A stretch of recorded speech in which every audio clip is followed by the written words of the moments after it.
আসছে যাব মদনমোহন মন্দির। তো মদনমোহন মন্দিরে দর্শন করে নেব।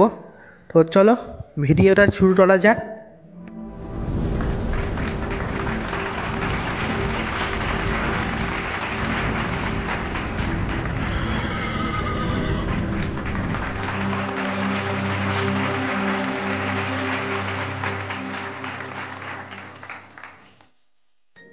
এই হচ্ছে মদনমোহন মন্দির। তো এই মদনমোহন মন্দির 60,000 বছরের পুরনো একটা প্রাচীন মন্দির। এই মন্দিরের পাশ দিয়েই যমুনা নদী বয়ে যেত।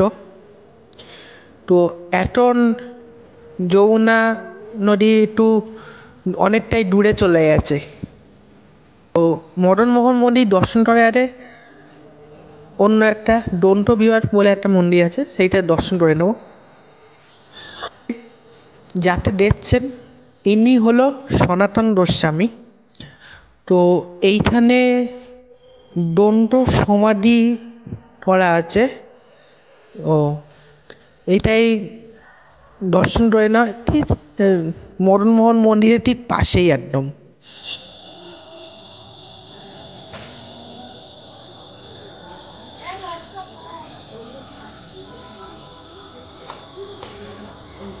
অন্য কোথাও নেই, এখানেই আছে।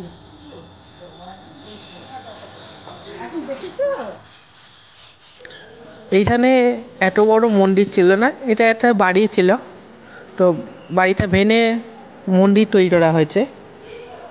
এইটাই মন্দিরটা রাজা রামচন্দ্র নাতি শ্রীকৃষ্ণের প্রপৌত্র বজ্রনামার দ্বারা নির্মিত হয়েছিল।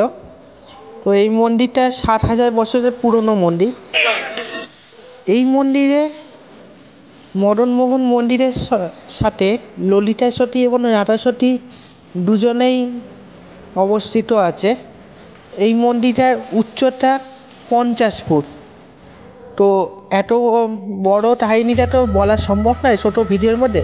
তো এখন দর্শন করে নাও, আশা করি পরের ভিডিওতে আমি এর কাহিনিটা পুরো শোনাবো। তো আজকের পর্যন্ত এই পর্যন্তই ভিডিওটা।